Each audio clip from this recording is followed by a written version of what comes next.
Thank you very much, Jamal. And welcome, everyone, to tonight's session on effective multilateralism and the EU's role in international organizations. It's a big pleasure to welcome you all. It's great to see colleagues here and also students and external members. And we really have a panel that is packed with policy, experience, expertise, and really we couldn't ask for a better panel to answer the big question of where effective multilateralism is going. As a quick background, effective multilateralism, maybe not the most elegant way of phrasing it. It was, some of you might know, in 2003, one of the three objectives of the European Security Strategy, developed by Javier Solana and his staff. And basically, the idea is that the EU's foreign policy objective, amongst other things, should be to strengthen other international organizations, to make them perform their work better in order to essentially address global challenges in a more comprehensive, consistent, and coherent way.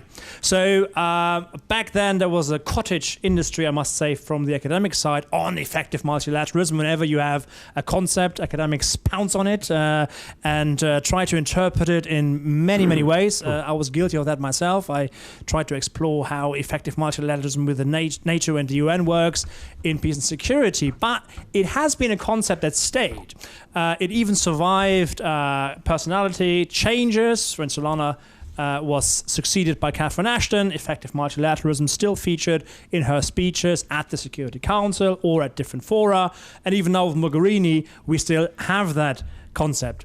It's maybe important to know that it was a specific context that gave birth to this. And that was, of course, the Iraq War of 2003, the rift in transatlantic relations between a US that wanted to have more outcome impact aspects of policies, and Europe that was often criticized as being too much process-oriented, too much focusing on law and norms and values and inclusivity, so everyone can have their say, and not so much on effective impact in world politics.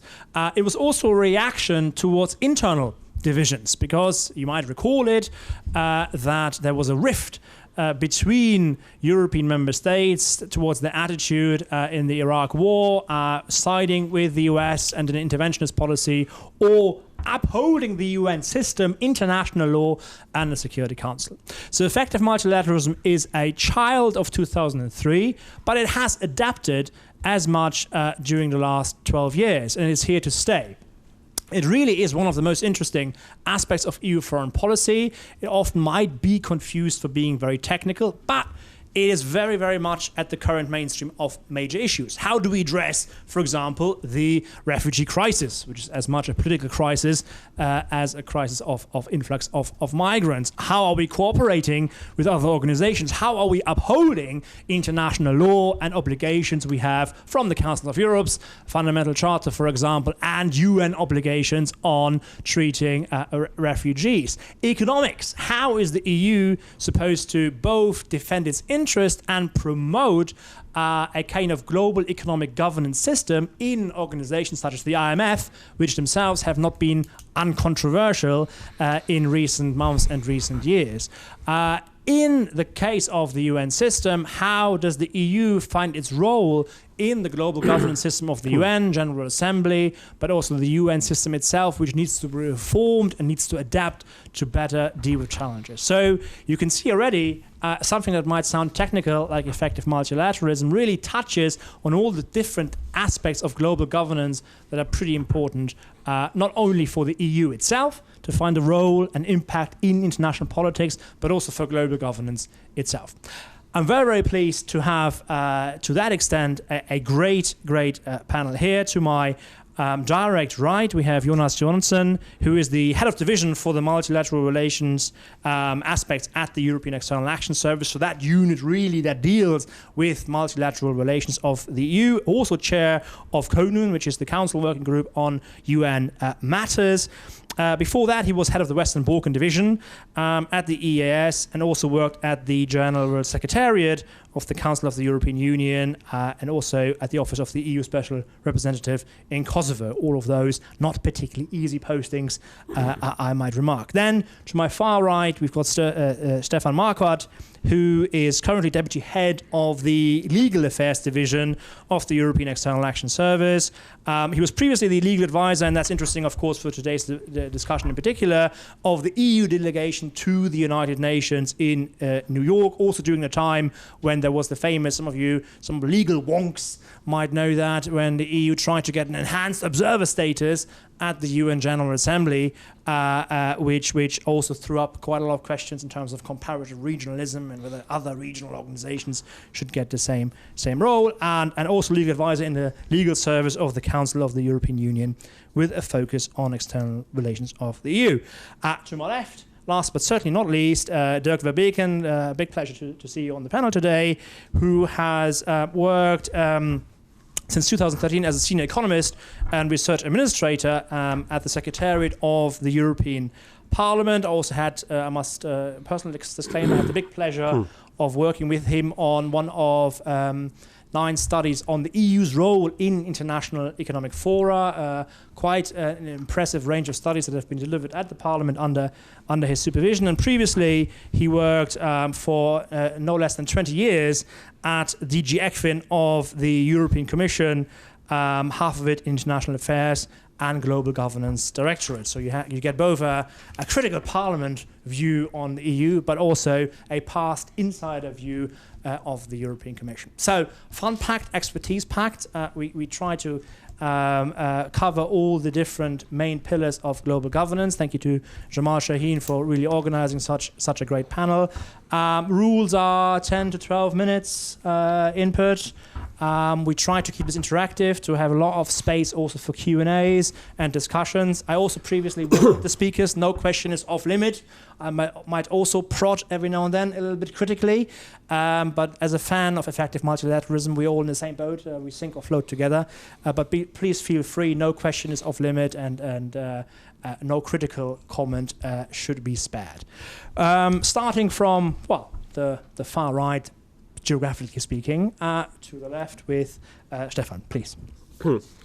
Thank you very much for the kind introduction, and thanks for having me and Jonas here. It's a pleasure to contribute to this debate from our practical and professional perspective. Indeed, we deal with these subject matters more or less on a daily basis, and as you just indicated, indeed, I had the privilege, and it was certainly a privilege to also to witness the implementation of the Treaty of Lisbon at the only global international organization being the United Nations in New York, and I'll speak about that in a short while.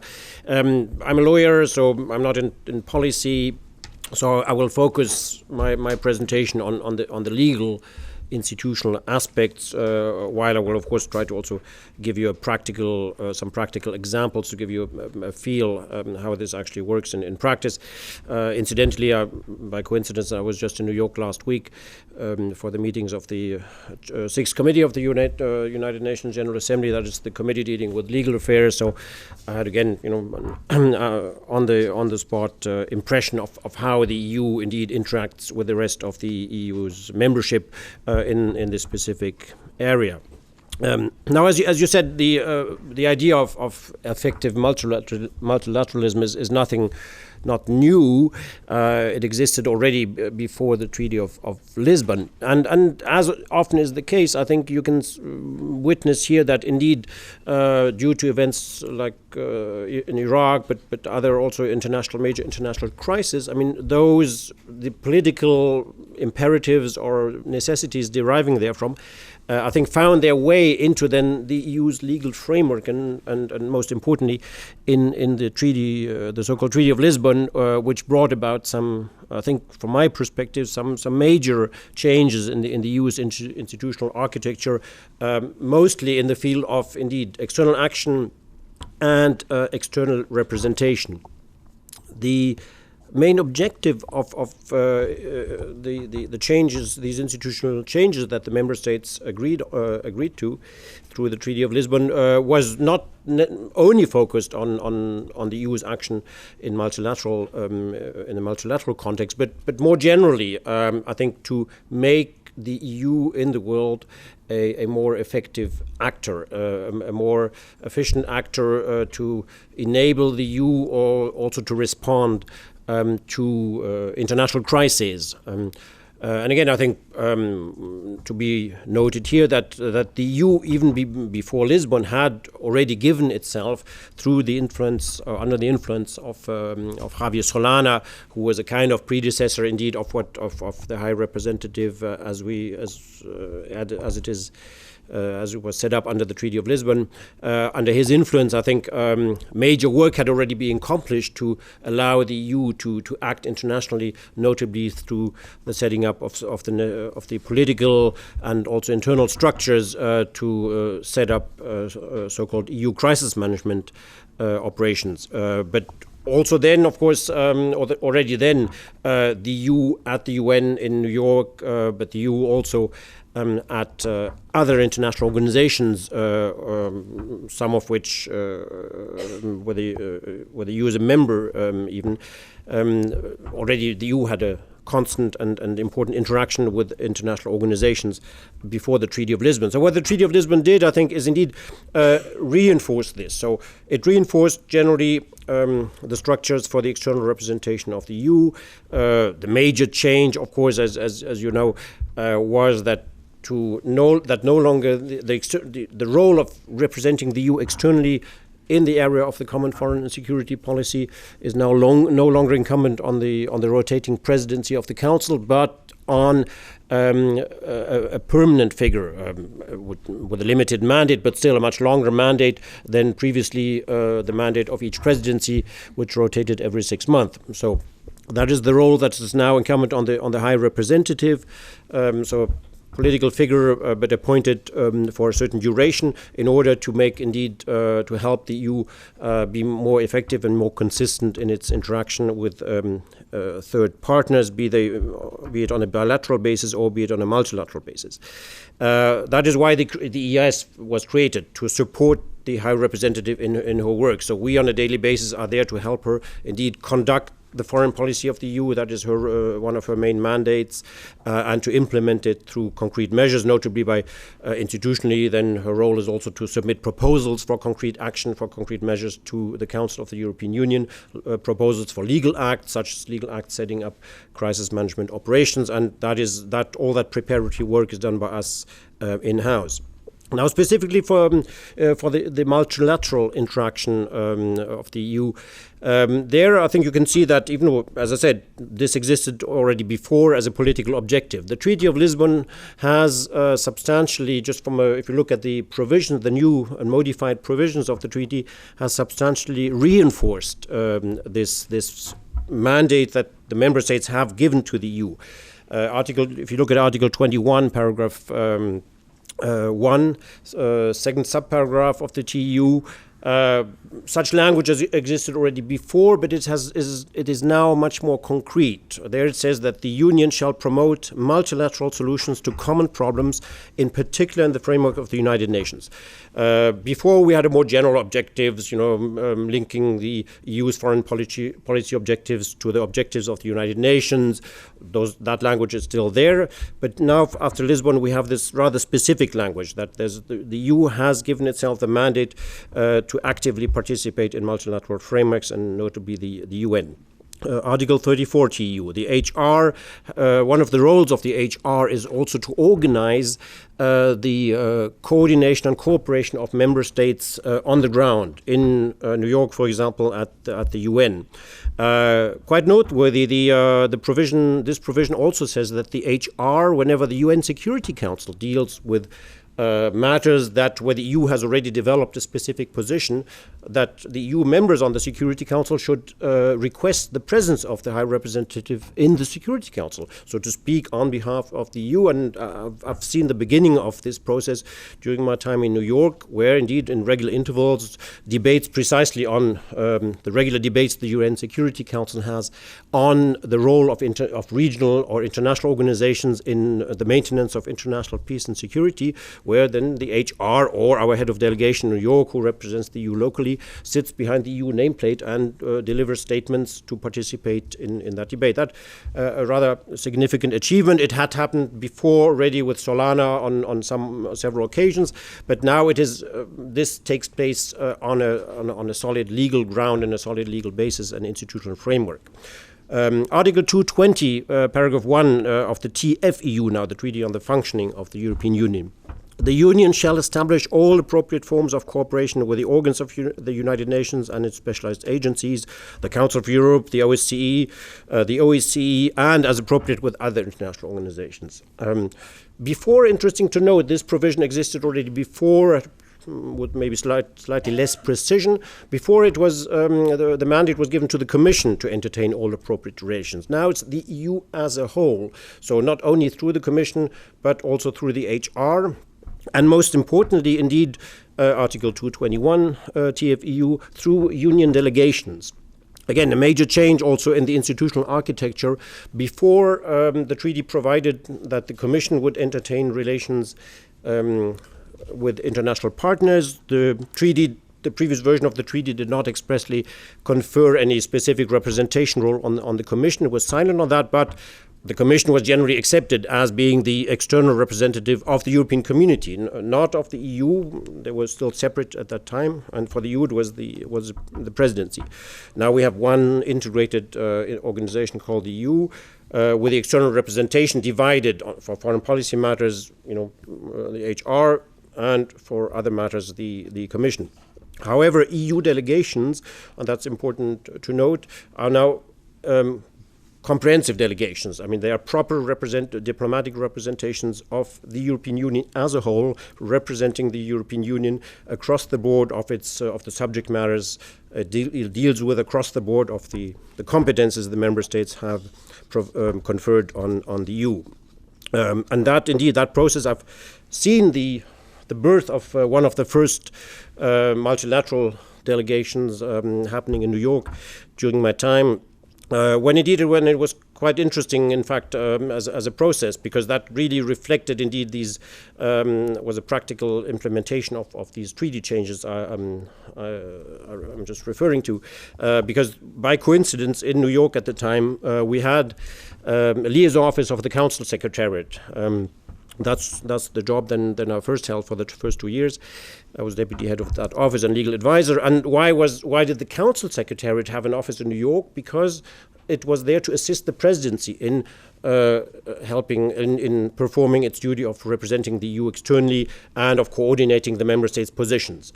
At the same time, by coincidence, we were co-located with the delegation of the European Commission, which existed since 1974, representing the European community vis-à-vis the UN and exercising the prerogatives of the EU's observer status. With Lisbon, the two offices were merged, became one single EU delegation. Of course, obviously there was no more reason to maintain a Council Secretariat office because the presidency had lost this role of external representation. That means on the ground, on a weekly and daily basis, our colleagues in New York are there to coordinate the positions taken by that the member states wish to take vis-à-vis the UN, to express EU positions, sometimes positions on behalf both of the EU and of its member states. There we enter into the difficult question of, and I think Jonas will address that in his part of the different competences of the member states of the EU, shared competences, but in practice it works reasonably well. And that is the job of the delegation now, no longer the job of the member state holding the presidency to coordinate EU positions to be delivered at the UN. Now, and I'll stop with that. In fact, you referred to the famous resolution that we negotiated in between 2010 and 2011 at the United Nations, which was and still is instrumental, in fact, as a tool to make the EU's action, in fact, to keep it effective. Why? Because, in fact, when we started to think about, how to put the Treaty of Lisbon in practice in New York, we encountered a major obstacle. Before, EU positions were delivered by the member state holding the presidency, the member states being full members of the United Nations, and it was agreed practice. It's not written down in the rules of procedure of the General Assembly, but it was accepted practice, long-standing practice, that representatives of major groups of states would speak first. First, second, third position at the very top of the speakers list. The EU was regularly among the first 5 speakers on any given topic at the United Nations. Why? Because the EU was considered as a group of member states, the number of member states that composed the EU at the time. Now, by virtue of our own internal constitutional treaty, the Treaty of Lisbon, the presidency legally had no longer the power to represent the EU at the UN, but it was us, the delegation, the head of delegation, or whoever would come from Brussels, Mogherini, the High Representative. But that was a problem because the EU only has an observer status. The EU, by virtue of the Treaty of Lisbon, has replaced and succeeded the European Community, which had an observer status at the GA. Now the observer status went over to the EU. But observers can't speak first. Observers always speak last. So, in fact, if we had not achieved this resolution, and it was quite a difficult process, basically the Treaty of Lisbon, despite its very valuable objectives of providing for more unity in representation, but also for more effectiveness, in fact, would have arrived at exactly the opposite result, because the EU would have been confined indeed to the end of the speakers list at every major debate, and that, of course, is not so good for an effective international action. So therefore, we deployed a lot of efforts, and through a systematic campaign. The first time we failed miserably because we underestimated indeed the willingness of the UN membership, in fact, to accept this greater role for the EU. The second time it worked quite better, and I think the voting result speaks for itself. Now we have the resolution called on the participation of the EU in the work of the United Nations. It says United Nations generally, but in fact it is only about the UN General Assembly, because it's only about the observer status of the EU, which has been indeed substantially enhanced by this resolution in terms of the procedural rights, right to circulate documents, seating arrangements, not unimportant, participation in the general debate and the annual debate of the administrative level of the General Assembly, and most importantly, the right of the EU, notwithstanding its observer status, to speak among the major groups. It says among. That's quite important also, because we still have some procedural fights from time to time with the UN membership on what that exactly means, because there are about 6 or 7 different major groups represented. So that was a major and essential and indispensable step indeed to continue to fulfill the EU's objectives that it has set for itself under its treaty. But again, it was a rather interesting phenomenon that the whole process of negotiation, the EU coming to the UN membership, and we had a lot of informal, of course, bilateral and also consultations with specific representatives of other groups. We also had informal plenaries with the membership. And it turned out, indeed, this was not a given. In fact, basically, the message we received from several geographical groups, the African group, the so-called CARICOM group, was, well, I mean, you tell us you have a Treaty of Lisbon, that therefore you need to change your status. Well, what do we care? I mean, the EU and its member states are a minority in the UN compared to the UN membership. So it was not a given at all, and took indeed a systematic campaign coordinated from headquarters, but also carried out not only in New York, throughout the world, to indeed start to convince the membership that, in fact, it was in their interest, in fact, to have the EU with its modified institutional representation arrangement to continue to have the EU as a valid interlocutor and as a negotiator, and that indeed through the efforts that were deployed, that we managed to convince the membership of the UN that this was in fact not only in the EU's but also in their interest. And last word on this. How does it work in practice? As I said, I was in New York just last week. I've talked to many of my colleagues there, not only in those dealing with the Sixth Committee, and indeed, in general, one can say the EU's interaction with the UN in the framework of this resolution also works well. The EU is indeed recognized as an important actor vis-à-vis the rest of the UN membership, and is indeed, if you look at the place of the EU on the respective speakers lists at any given debate, or whatever the committee, normally we are indeed among. We still are, notwithstanding the fact that we are only observers, still at the very top of the list. So, and now I'll stop here. In fact, with that, I think I've just given a very, very brief overview of the legal institutional aspects, not with the UN. If there are questions on that, I'm happy also maybe to address, just by way of illustration, some specific examples of how, for example, the EU interacts with the Council of Europe, where there are problems of a totally different nature, linked also to the different status of the EU vis-à-vis the Council of Europe. But I'll leave it with these remarks for the time being. Thank you very much. Yes, thanks a lot, and it's very good that you could hear already from my colleague about sort of the framework for it, because obviously the question is, why do we need this framework, and why with the UN? And I wanted to pose these questions. This question: why is it natural for the EU to link up with the UN? And as you say, we sail and we go down together. And what is the contribution that the EU can give then to this effective multilateralism? And finally, what is the way ahead? What are the challenges way ahead? And I want to touch a little bit also on what Stefan said on the efforts to enhance our role in international organizations. That's part of I already revealed one of the challenges.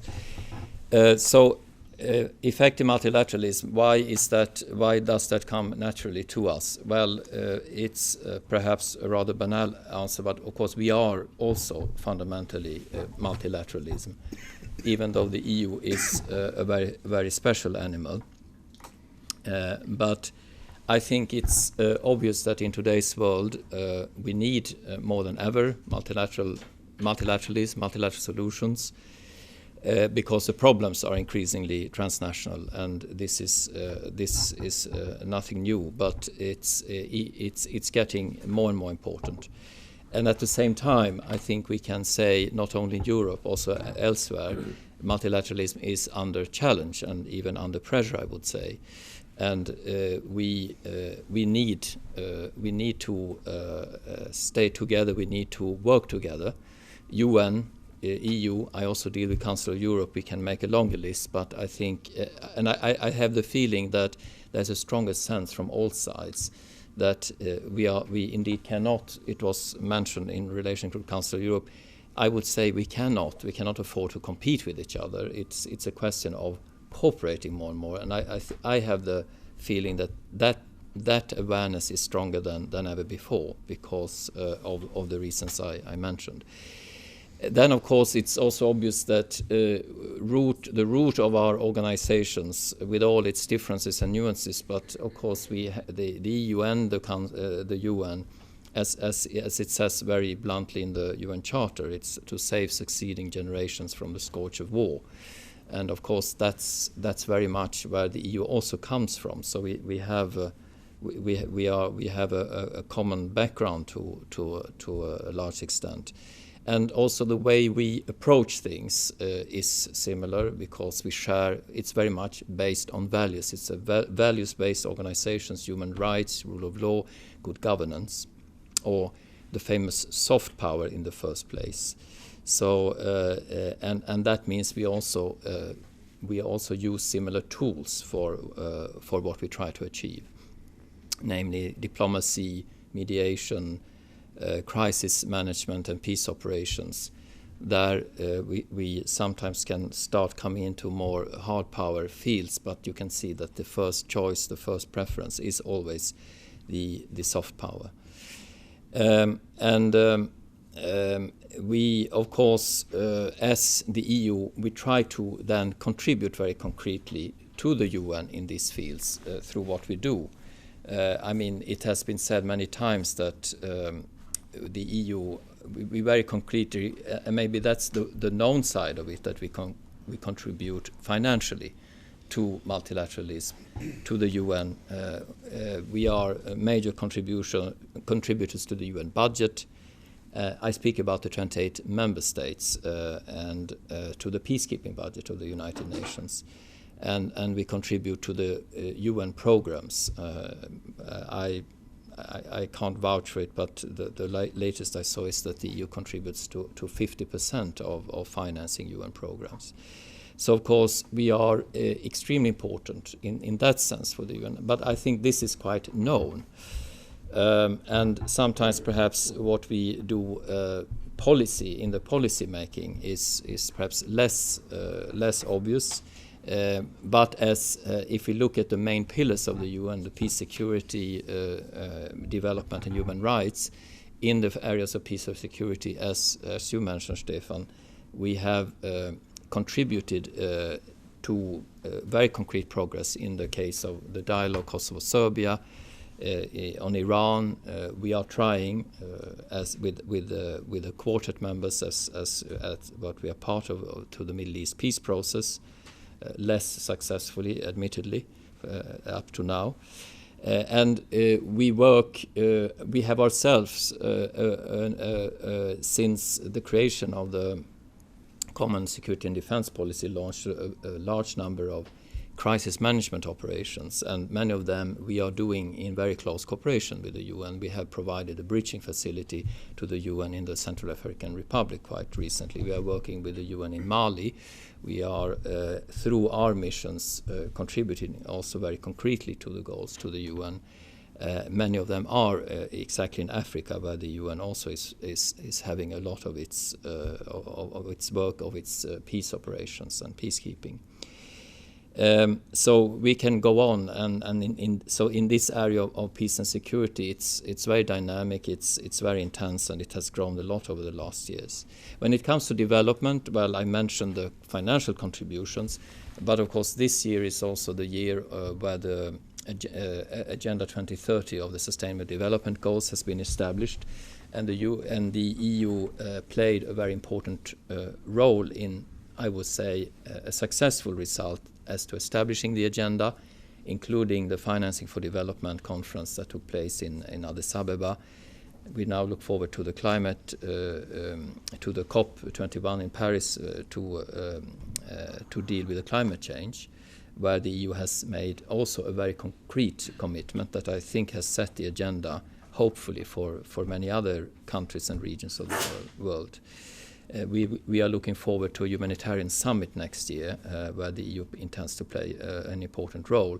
So we are engaging very much in these processes, and that comes finally also, of course, for the rights of the human rights work. In Geneva, in New York, the International Criminal Court, where the EU is one of the strongest and supporters of the work of the International Criminal Court.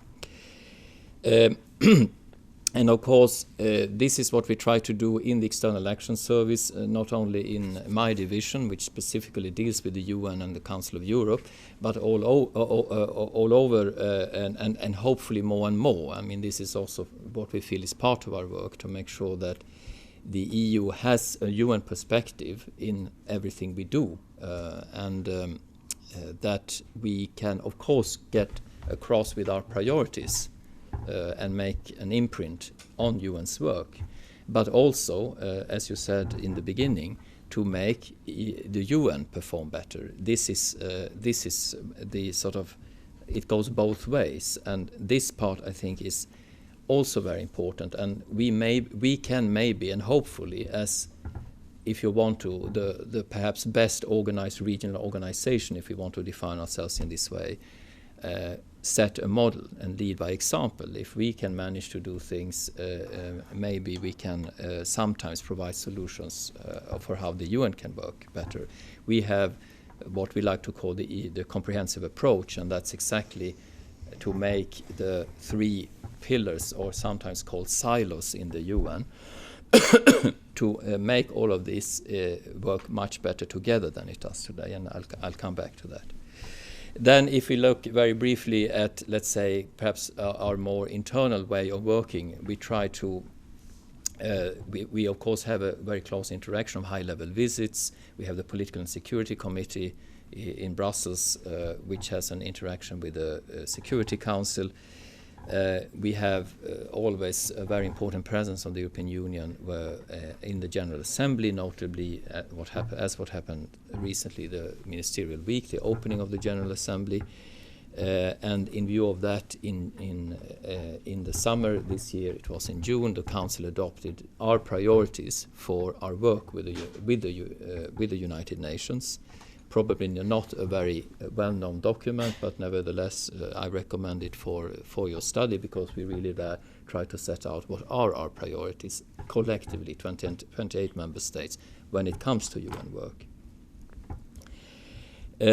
If we look ahead, Konun as well, I'm in my function as head of division or unit in the EAS, I'm also chairing the working party in the Council for work on UN issues, Konun. And of course this is part of the new treaty, the Lisbon Treaty, that we as permanent officials of the External Action Service also chair certain formations of the Council, certain working parties of the Council, which is perhaps also not very visible to the outside, but a very big change to certainly for us, and I think long-term as well for the work of the Council. I think then if you look at look ahead in this work, I already mentioned it, what we need is a better functioning United Nations. We certainly need a better functioning EU as well.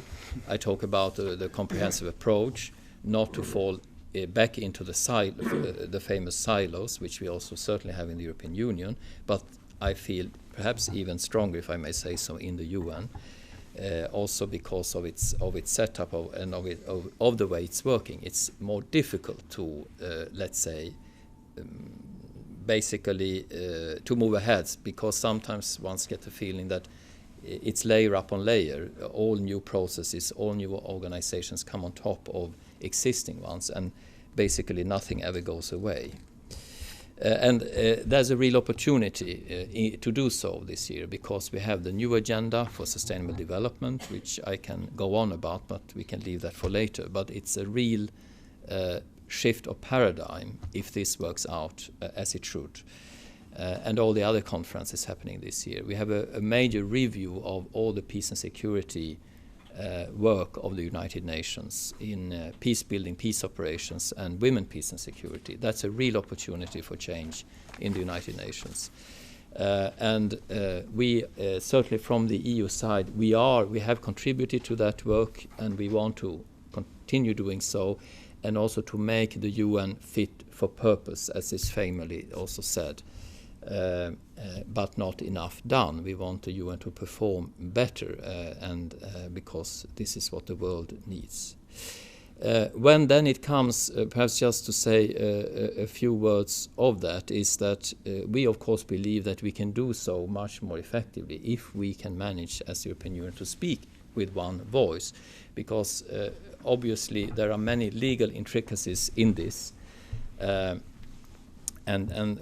But this is the best way of if we want to achieve change, if we want to achieve all the good things that I just went through, we need to manage to speak with one voice. And why is that difficult? Well, since the Lisbon Treaty, we are mapping. We have a mapping exercise in the EU to try to see where, in which organizations should we try to strengthen the European Union. Our ability to speak as one and to act as one. Of course, it goes across the field, but there has been an exercise focusing on certain organizations and see if we could make some progress. Like the OECD, like the Arctic Council, the Black Sea Convention, and a number of UN bodies like UNHCR was mentioned, IAEA, UNEP, etc., but also FAO, sort of the agricultural organization. And what we face, and we can talk more about it, is of course that our own member states sometimes have mixed feelings about it. Of course, they all signed up to this treaty, but I think that, honestly speaking, there is sometimes a feeling that EU speaking with one voice somehow undermines the national sovereignty of a member state and the national the possibility of the member state to act independently. Oops, there went the sign. This, of course, I think that there is sometimes, when we speak about this, perhaps a little bit of a mix-up between, on the one hand, how we establish the positions of the European Union, where indeed we have different competencies to consider, and on the other hand, the external representation of that position. And as Stefan also mentioned, sometimes it is not necessarily so that it has to be the EU institutions representing this common position. It can also be a member state, and that's why in New York and elsewhere we try to also do burden sharing, so that member states can take on issues which are of their particular interest and represent the whole of the European Union. So it rather reinforces the role also of the individual member states. But secondly, also, and I think it has been mentioned today, third countries might find it problematic that the EU gets a stronger voice. For geopolitical reasons, voting rights, the EU acting more as a bloc. Again, it's a rich subject, we can go more into it. But finally, a final aspect of this is that international organizations might find it complicated because it might require revising basic acts, certain rules. It might open the question about the status of non-state actors, and this is also very much challenged today. We see in the UN the roles of NGOs and civil society, and this causes also some resistance when the ideas of strengthening the EU comes up. So I think we have come to a point where, yes, we need to look at formal changes that can improve our status, but we need more than ever, and this doesn't, to look for the measures we can take that doesn't require formal changes, but rather pragmatically sees how we can strengthen the EU's voice de facto rather than always de jure in these organizations. But I'll stop there. I would like to react on what my colleague said. And this is a story one can only tell after 20 years or more than 20 years in the Commission. About 15 years ago, as the Commission, we spoke for the EU in the Afghanistan reconstruction. And that was a very unique opportunity, because in the steering group, we got a mandate as a Commission on behalf of the whole EU, and we were there together with the US, Japan, and Saudi Arabia, and this was under the auspices of the UN. Now afterwards, with Iraq, the Commission didn't get that mandate anymore, and then, Solana and the others took over and tried to reinforce it again. But I have memories from those days. Colleagues may remember that people like Marcos Cornaro and Fokion Fotiadis and my old directors who sent me there, Jolie Dixon, as a macroeconomist. And then you also feel like, the stakes were not too high in the case of Afghanistan. They were much higher in the case of Iraq. And this political difference probably made the choice, or made the EU representing member states in this particular case. Now, this is not what I wanted to say. My role is mainly to say a few words about the economic fora. As Professor Koop said, the Parliament has these own initiative reports. You know that the initiative normally lies with the Commission. If the Parliament wants the Commission to take initiatives, they have this system of reporting. And the Parliament has been thinking, well, a lot has been done on economic governance in the EU, six-pack, two-pack, the European semester, and on the global side, initiatives have been taken like G20, also, well, maybe I should. So in the crisis, there were major reforms globally. People realized that financial markets and financial sector were much more important because of the Lehman Brothers and other problems. So there was a more holistic approach there. This included that new institutions were created, like G20, the Financial Stability Board. A lot of this was kind of crisis-driven. And also the IMF, OECD, and the BIS got new tasks in this context. For example, G20 doesn't have an own secretariat, so IMF and OECD took large part of this and played there a very important role. Also the IMF in the case of Greece, and so they changed a bit their position on various areas. Sorry, for non-economists, the BIS stands for? Well, it's the Bank of International Settlements. So G20, the new G-force, they have changed the international economic institutional architecture, and it became much more political. Before, it was, I think, more technocrat. So these imperatives are now at the top of the governance system. And as I already said, the standard setting underlying this is made by OECD, IMF, Financial Stability Board, and some others that you will find back. I put there a leaflet with all the studies and with the context. If you are interested, it's at your disposal.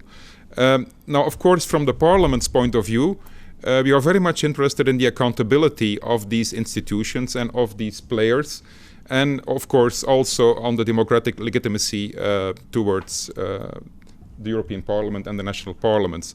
So this was what we thought.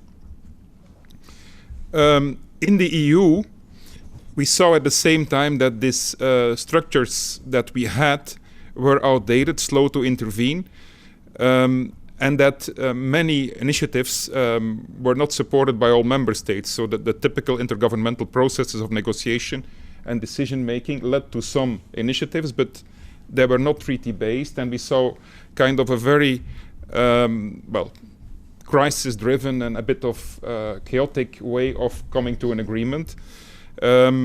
So we wanted to harmonize and bring these things together and streamline, because after all, the global and the EU level are talking about similar things: economic and fiscal policy, macroeconomic surveillance, exchange rate policy, financial stability. And therefore we believe that to make the external representation more effective and more legitimate, we also need this single voice, and we also need a single EU message. And we identified these 9 institutions. It's already interesting to say that G20 is an informal setting. You have this old Bretton Woods IMF institution, the OECD, which also has reinvented itself already 2-3 times, and now again is on the very fore in this G20 context. And then these standard setters on pensions and on insurances, and so some of them are private organizations. In some of them the Commission is represented. In some, like the OECD, the EU is not a full member, but we pay a big part of the budget. We are the main contributor even. So the Parliament thought it's time to look at this, kind of streamline it, and push the Commission to think about it. It's very difficult to do this in the short term, but at least there is need for reflection. and it's high time that this is to some extent made more transparent and made more democratic. Now, to show you a bit more concrete what it means, well, if you look at G20, they have in all 1,500 commitments. And you see that the EU4, for example, the 4 members of G20 in the EU, they have complied with 61% of these commitments. The EU as such has 65. So you see that there's so many things that have to be coordinated. There's so many things that have to be reformulated. There is really need for a very effective coordination inside and outside the EU. And a lot of it is decided at G20 level. You also see that the EU's compliance is much higher than, for example, emerging markets on G20 initiatives. So, I mean, I know it's a bit vague, I know it's a bit theoretic, but just to show you how important and how practical these things in the end are like. Then the individual studies, well, as I already mentioned, they are there, but these are the various organizations, and they are all in the international economic field. Some of them are international financial institutions, others are more informal. And as Professor Kops already said, the Commission reacted by a communication to the Parliament and to the Council, where they announced that they would start with the IMF. They also mentioned FSB, but we think that much more is needed, and we will probably also push and follow up on this, including by inviting the Commission more to come with the position they defend in the various institutions and test this with what's available and probably be critical from an EU citizen's point of view. Thank you.